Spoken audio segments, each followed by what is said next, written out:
Hello, friends and kindred souls. Welcome back to Sage Thyme. This is a reading for the sun sign of Capricorn and everybody else. As you know, we all have Capricorn in our natal chart. So go ahead and take a peek at your natal astrology birth chart if you want to get a deeper look into what's going on, how this message might pertain. Or simply sit back, relax, open your hearts, let go of the mind, and allow the message to enter as is for your best and highest life. So, before I draw an overall card, I am not even starting this video over again. I have had so many antics pop up trying to get your message out today, which is a perfect balance because this message could be looked at in a way that would seem really heavy, but it's not, and I haven't gotten that feeling from it at all. But the message is accurate and succinct in the heavier nature of it, and you'll see as we go along. One of the first things that came up was the box that the cards I'm using, the Guardian of the Night Tarot. Oh, here it is. The first thing that really like 3D popped out into my vision was the inside of this box, which says, "Without darkness, there is no light." And you know, we talked about this in the last reading. I brought it up and we discussed it in a little bit more depth. So if you want to look back at, that would have been Sagittarius, the last reading, and feel into the importance of the darkness and how that fits in your life. If you haven't already, you might be well versed in that exploration. So before I draw the overall reading card for the reading, I'm going to show you the first three cards that came out and really wanted to be highlighted as the overarching theme. I guess really that is kind of the central card. So the Five of Pentacles and the Nine of Cups came out, and they were on either side of, pull it up, the Strength card. So what I got from this, it's not easy to hold up all three, was you were in a perpetual cycle of a Five of Pentacles in one form or another. And I have a feeling that it was more than just financial. It could have just been financial for some of you, but really I'm feeling that it was also relationships, prosperity and abundance beyond the monetary.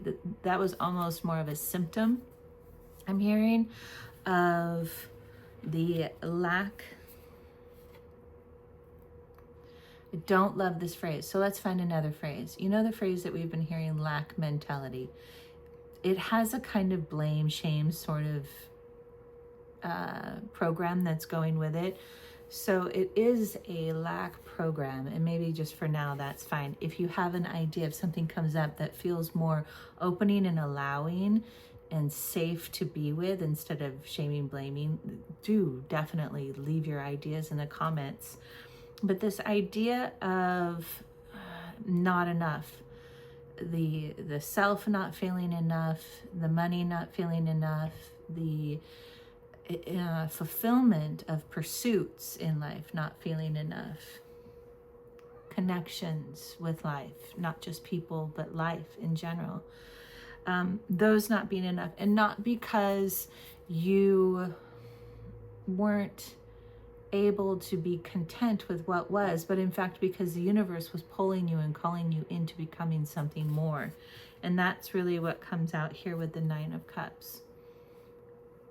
So how I read these was, you were in a Five of Cups, the universe was pulling you into Five of Pentacles, the universe was pulling you into a Nine of Cups, a state of being that is you, that is fully in your creative expression in a way that just feels it makes you want to just say glorious, and not because necessarily, I mean, maybe, but not because you're on stage and you're glorious and glamored out and everything, but because whatever feels glorious to you, whether it's being able to walk outside of your home on a beautiful piece of property in nature every morning in peace and in connection, and that feels glorious, or if it's building and constructing things out of natural materials,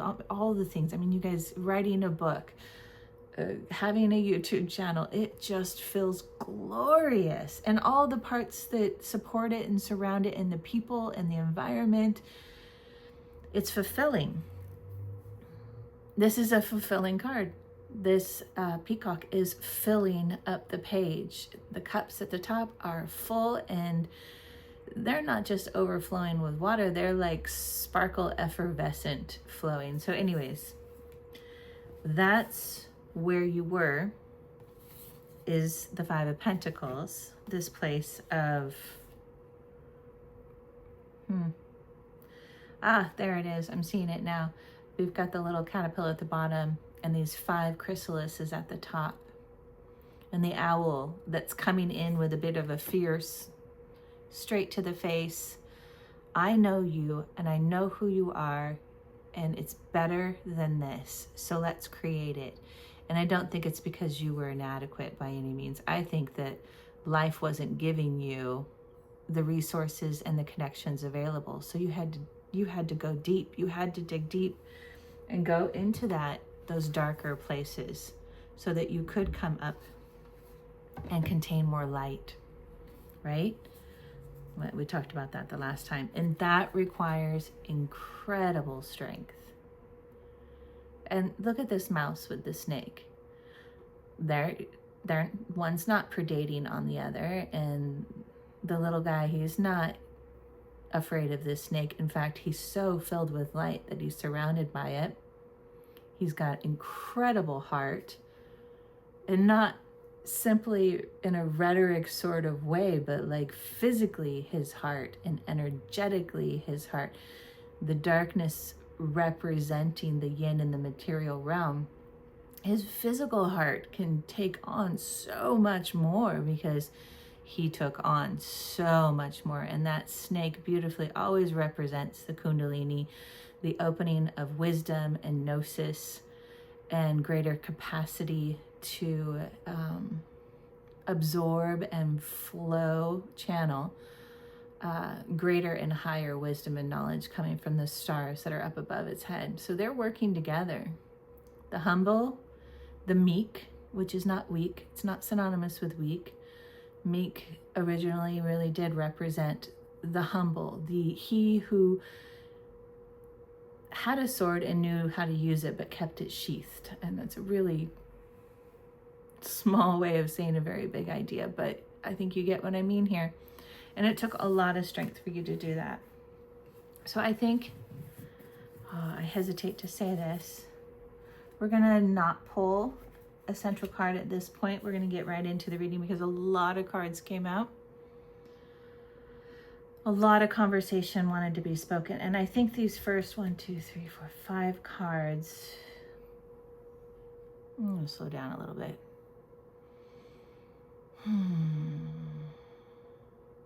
There's just a lot of clean and strong and ready to go energy. The bell is rung, the gate has been opened, and the racehorse is launching. But the racehorse is wise now and knows how to pace himself, stay clear of interferences, and utilize his energy in a way that doesn't deplete him.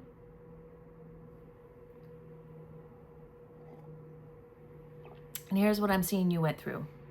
Now, for some of you, this may be because these cards came out in 2 different ways.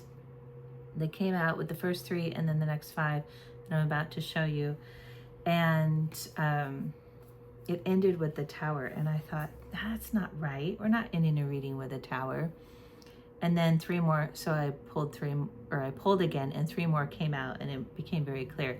I believe for a small percentage of you, you are in the thick of it still, but most of you are just on the other end of the bell curve and feeling and knowing these last 3 cards that are the rewards, so to speak.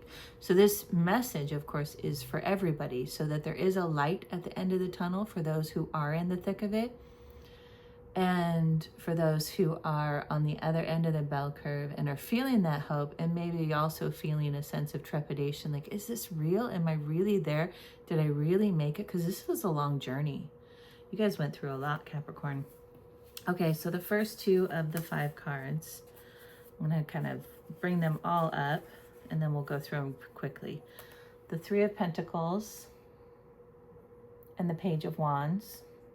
Actually, no, I'm going to stick with these one at a time. 3 of Pentacles. This is where you started off when you said yes to the universe, saying you are more than a 5 of Pentacles. It is time to be this glorious peacock. Here was where you were. You had your 3 Pentacles. It wasn't much. You were barely getting by. You were warm and you were getting by well enough, but you could feel the predators around you. You could feel things closing in on you. And there was a bit of a freeze state.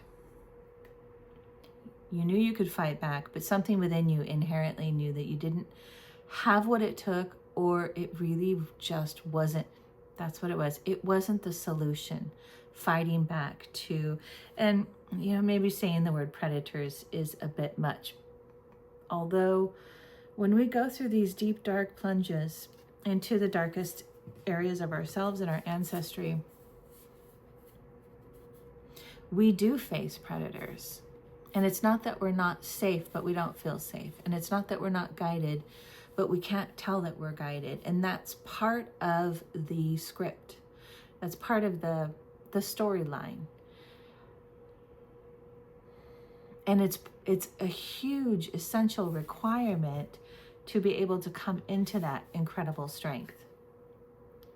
The strength that combines the humble with the humble earthbound with the great big grand ascending cosmos. So that's where you started out. And very soon after came the crow, the raven, the messenger from the underworld that also is in communication with the eagles of the upper world. The crow is a great truth bringer. He can see a much greater scope.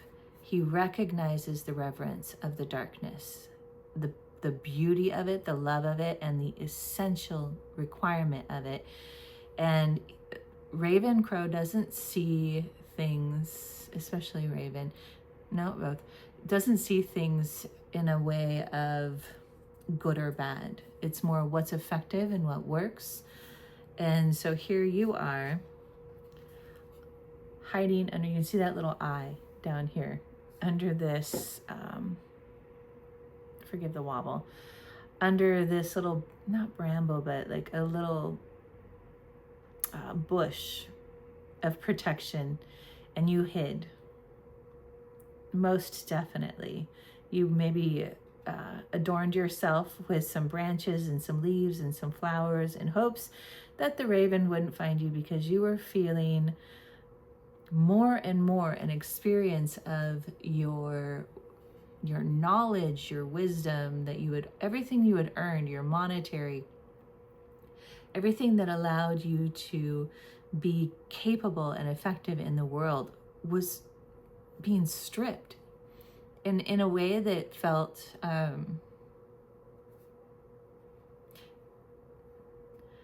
it was your first clue, I believe, that started to say that phrase of, we're not in Kansas anymore, Toto. This isn't the normal. This isn't how reality works. You know, we're told we work hard, we make good choices, and we do the best we can, and things work out.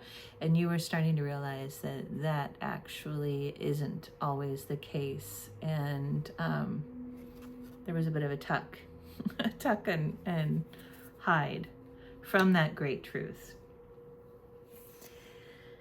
And then came your Four of Pentacles. And in this card today, reading aside from the standard definition of the Four of Pentacles, I see you as that rabbit under the moon, a crescent moon,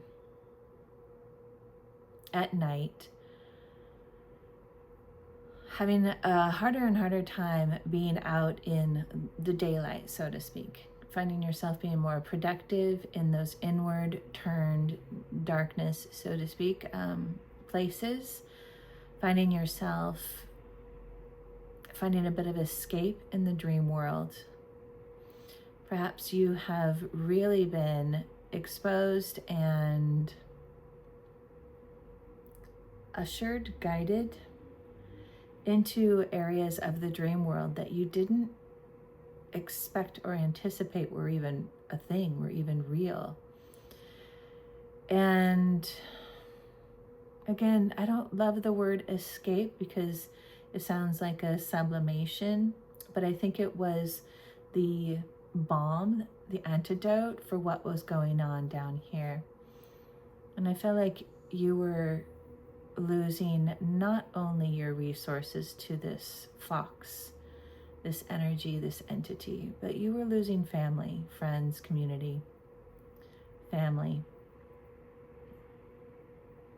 And this fox could be a specific character that was in your life. But something that I think you're recognizing now, when there's a influence of thieving, trickster, or predator, or confusing influences, distorting influences, those kinds of things.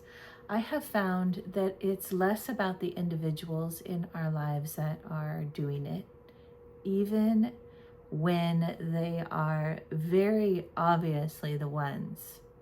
You know, if somebody steals your car or what have you, it's much easier, and it's all there and evident. You've got it in recordings and all the things. It's easy to say that that person betrayed you or stole from you or whatever it is. But I think you're starting to really get a clarity and an awareness that it's less about the individuals and it's more about a thought form, an energy, an entity, if you will, that is playing a role, an essential role in the story of your descent so that you can ascend more, so that you can become that peacock Nine of Cups. It's kind of an idea of pressurized gravity. The image that comes to mind a lot is a bobber at the end of or near the end of a fishing line that floats on top of the water, and then the rest of the line drops down and there's a hook and all that. And to get that bobber that's floating, for it to go up higher than the surface level, the normal level of where it would sit, to defy gravity, the bobber has to be pulled down into the water. And the further it's pulled down, the more pressurized it becomes, and the faster it comes up to the surface of the water, and the higher it bobs up. And that is a wonderful example of what's going on as a general idea. But in detail and in the experience of it, it is so much more challenging and profound, and it has to be. Again, it's these polarities, this dichotomy. The more challenging, in a way, the more dark it seems, the more wrong it seems. And then it forces us to, that kind of pressure, to find what is the most pure and true of ourselves and refine that, like carbon structure of coal being compressed and pressurized until it finds its true molecular structure, which is the diamond. And that's how the diamond is formed, over time and over very intense pressure. And so this was the beginning of that. You were losing things. You were losing status, family, which was needed. They were very much the support that was keeping you from doing the work you needed to do.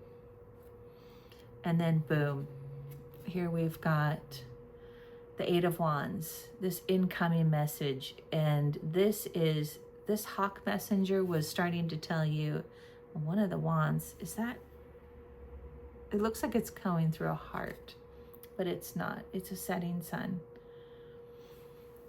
But here you can see the snake rising, the colors of the heart, the higher heart chakra. So here is where you started getting messages from the cosmos, from the upper realms, that this is so much more than good versus evil, dark versus light, wrong versus right, and so much more than circumstantial, so much more than maybe what people were telling you. Perhaps people were saying that they were interpreting your choices incorrectly, saying it was your fault, saying that the choices that you made were of entire informed free will choice, where in fact you were starting to realize there was so much more to play, and that you were being pushed and corralled and even marginalized in many ways, in very factual ways, over and over and over again, to have no good choice, which meant no good outcome, no pleasant outcome. And when pleasant is taken away and unpleasant gets stronger and heavier, there isn't informed choice. There isn't options. There aren't options. And you started receiving those messages and started really grasping. I have a feeling you played timelines, I'm hearing, over and over again, trying to figure out what you did wrong, where you went wrong. And over again, your guides, that hawk messenger, repeatedly showed you in many different ways that you really did. I mean, what a cliche, but it's so true. You really did the best you could with what you were provided. And you were provided with exactly what was required to push you into more and more desperation and desolate circumstances. And then in came the Tower. And there are towers, and then there are towers. And I was at first trying to look at this one with an open, like, what is the story and message being brought? And so I was like, what's the good part of this tower? And sometimes there's some beautiful towers depending on the cards. Nope, not this one. This tower sucked ass. Pardon the not French. Derriere. This tower was gross. And you lived it. You went through it and you did it. And I'm hearing someone's got some strong words coming in here. And damn it, you succeeded. You made it through the tower. I'm seeing some precarious limbs here, and you kept things intact. Your nests stayed on there, and I feel like these ravens are kind of holding at the top, the branches up, even though at the bottom the tree is breaking. They're like, I'm holding my house together. My nest and my home are at the top of this tree, and the universe said, yeah, we will give you the strength to do that, and it's not going to be easy, and we're not going to make it easy on you, but we will give you what you need to keep your home intact-ish. I was going to say whether that's a sense of self, but no, this was a physical home. You were able to keep your physical home together, but eventually you did let go. You let it go and you let it fall. Because at a certain point in this journey, you realized that that timeline was complete and done, that this wasn't your home anymore. Maybe you grabbed part of your nest or the whole nest. Maybe you grabbed a favorite branch or two, but you let the rest go. And you let the people that were involved in your home, you let them go too. Because someone somewhere in that subtle realm guidance along the way said to you, in a way that awoken a deep part of your knowing. And what was said to you was, if it belongs to you, it will return. And that opened just a huge vat of timeline jumping and dimensional possibilities and what you were learning with your own internal ability to alchemize, which has been unfurling, and the bondings that have kept you from really being effective and efficient in a full way, in that glorious way, Shazam, of alchemizing. Those bonds and those binds were starting to loosen, and a couple were falling away. And now that I'm hearing now that Pluto has finally left Capricorn and is for reals in Aquarius and not going back for another 250 years, give or take, those bonds are just, I'm seeing them just completely, like all these other bonds that were still holding you really restrained are just loosening and falling off. Like if you've ever worked with like a necklace that gets in a knot, or a bunch of yarn that gets in a knot. And if you're stressed out in your body, in your mind and in your body, and you're trying to, it doesn't come undone. But if you get into your breath and loosen and relax and get into that state of ease and peace flow, all of a sudden it just starts to unbind and let go.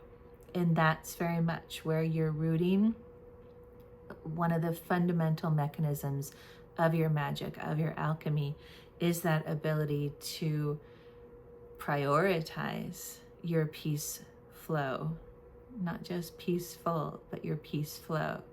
And you work with your breath and you stay intact with your presence and awareness and consciousness, with that darkness, with that heavier stuff, because you know that that's where the ingredients are to make something bloom and blossom. It's that dark, rich soil full of nutrients and is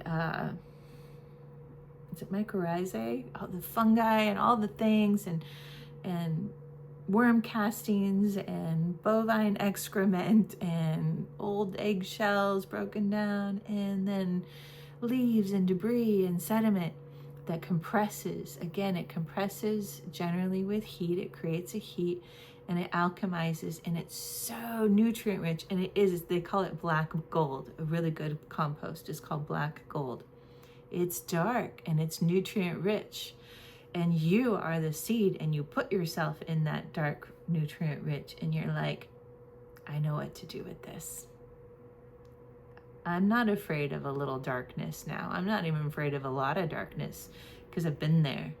I pulled my, what did I say that word was? My bobber. I pulled myself as the bobber down deep into the very depths of the waters, into the sediment, where it was ooky and gross. And I hung out there for a while until I mastered it. And every once in a while, maybe you came up from air a little bit, but not all the way, and you went right back down, or came up for light. So that's the heavy hitter journey, and here's where you are now. Ta-da. Boom, boom, boom, boom. Let's see if I can get these up. Look at that. You've got your 8 of Pentacles, the Lovers, and the King of Pentacles.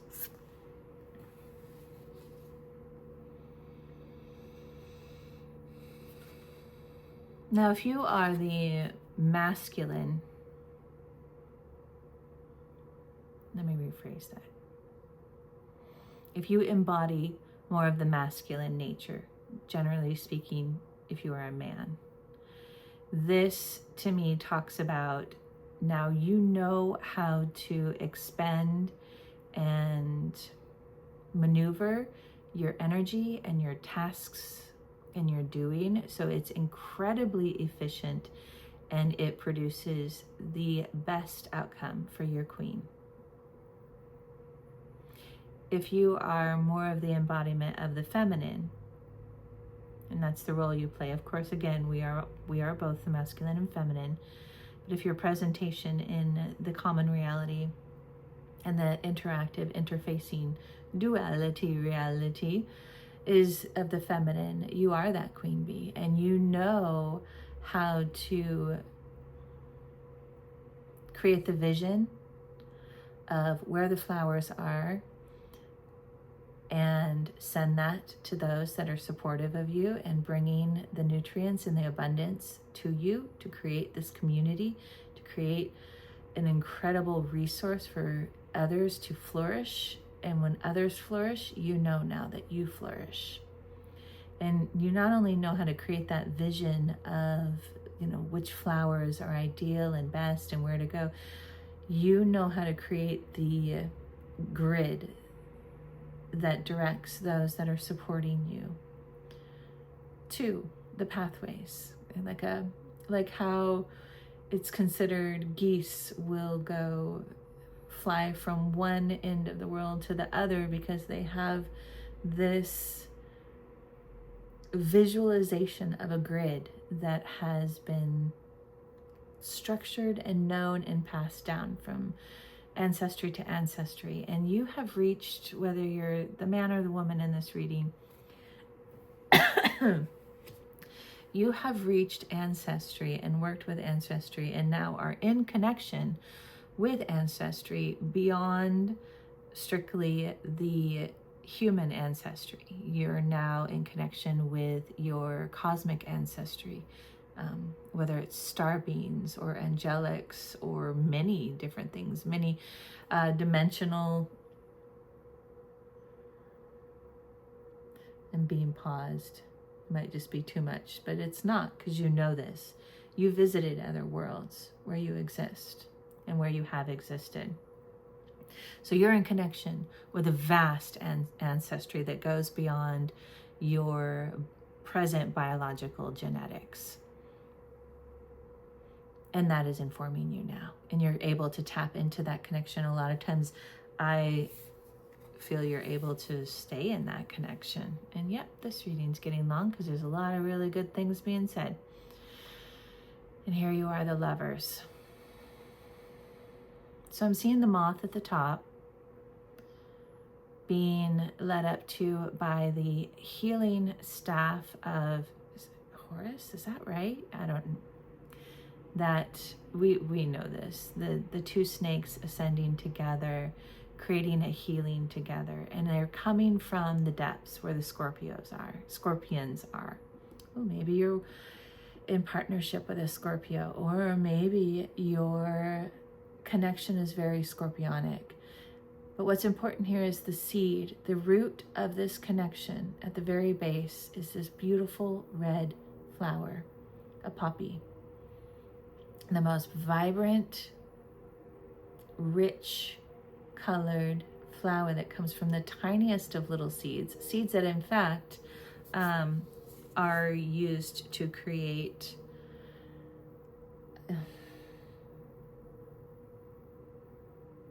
a chemical that initiates a very cosmic, mind-opening experience.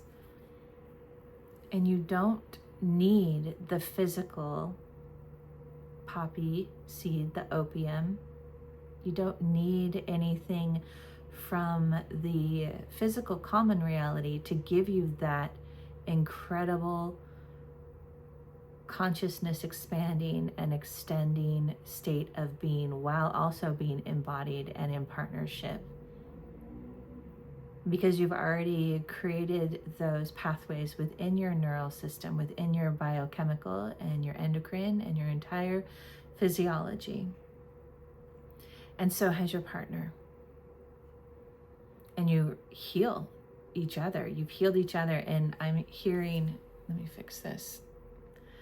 I'm hearing that you've healed each other and advanced one another as well as yourselves separately.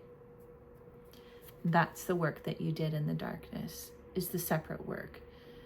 But they're touching, and they're also in their light bodies.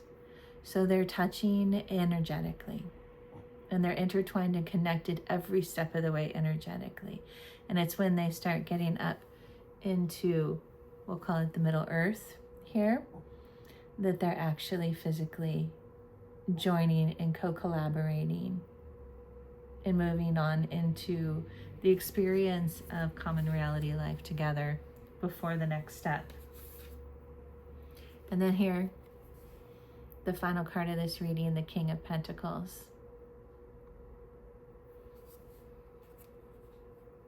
When I first pulled this, it felt like this was a reading for men and women especially probably, that embody the feminine more. And so I read this as being, and here's the King of Pentacles. And that's true, but there's something more to it.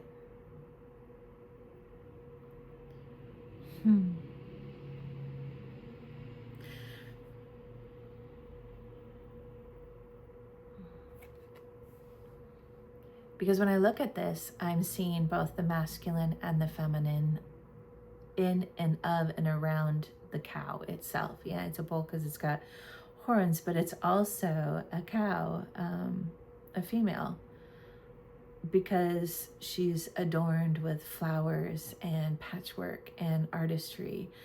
And so they're combined and they're connected, but they're making wise choices because they know that to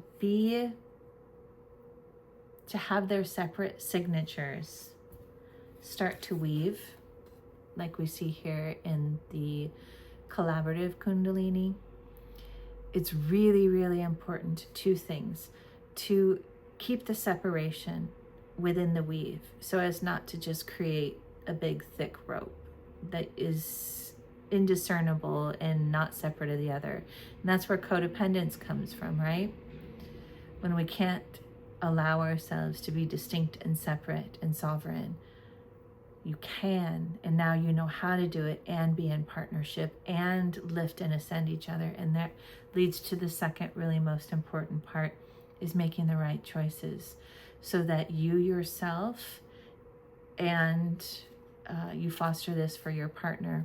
Stay clear and present and clean, which means things that you consume. That's a big part of what you've already learned. What you consume has a significant impact on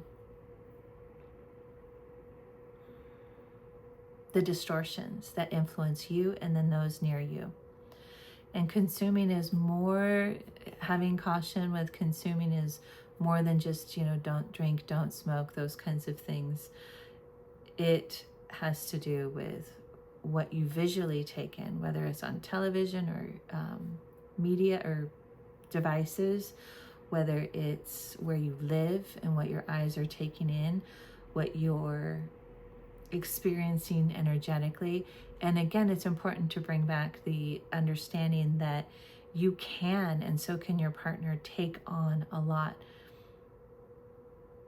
And don't push it, is what I mean.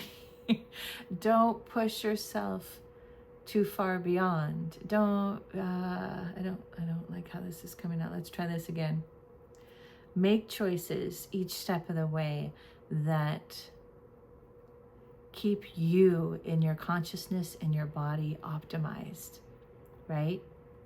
We put good fuel in our car. We've all heard this because it helps the engine run. And if one thing starts to fall apart, then that has a domino effect. So this also has to do with your choices, with what you consume, and including what you purchase, how you participate in influence the world around you and those that you have around you. And again, that is not to say only have people around you that are, it's all love and light and we're so evolved. I mean, yeah, that's okay. But you found that your fuel source comes from having a variety of different influences and people in your life. And you two are representing something that is possible for other people, for the world, for other humans, that presently most other people, other humans, have no idea is possible. And you'll know what that is. I'm definitely hearing and feeling things around the healing with the two snakes, the symbol of that, but also psychically tapping into those gifts and being able to alchemize. So, woo, Capricorn.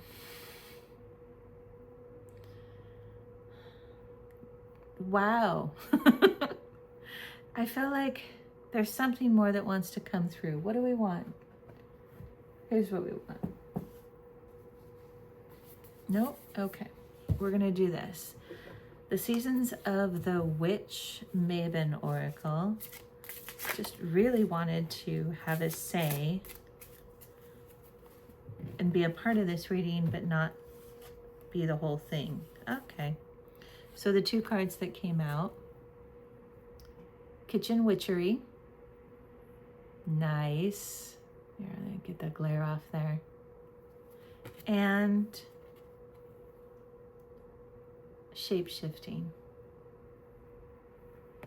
Allowing yourself to don the masks that are needed and necessary and appropriate to create the best results for yourself and the world as a whole, and remaining consciously present and aware that you're donning those masks and the intentions behind that and the role that you're playing.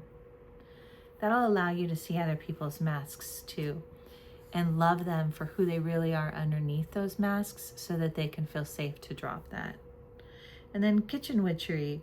Abundance flows easily and effortlessly into your life. Be in gratitude. So some of you very actually love to cook, love to create things with ingredients from the earth. Plants, herbs. That's why I was feeling called just a minute ago to grab one of the herbal astrology cards, but I was brought back to this. So you love being in connection with nature and making things and sharing them.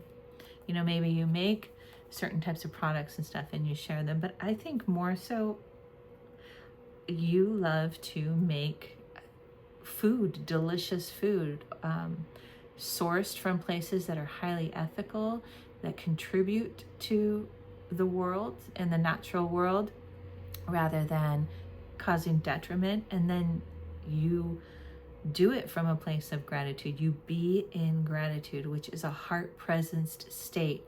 And when that occurs, nothing less than magic translates into what it is you're creating. And then what better way is there to share one's magic than to call upon friends and family, kindred souls, and break bread together with these creations.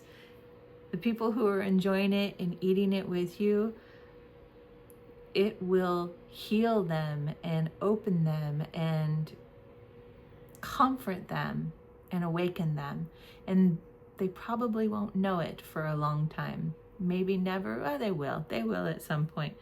But you love doing it, and you love watching how supportive it is to offer that to others. And so, what a beautiful, extraordinary way of being glorious. So let your beauty shine and fill the space and flutter those gorgeous feathers as the reverberation of your magic, of your heart's intent, of your gratitude and your love is felt and perceived by everyone around you. Capricorn and friends, soul family, thank you for being here today. Nice long message. Many blessings to all of you on your journey from this moment forward. More and more is coming into alignment and into light. Take care.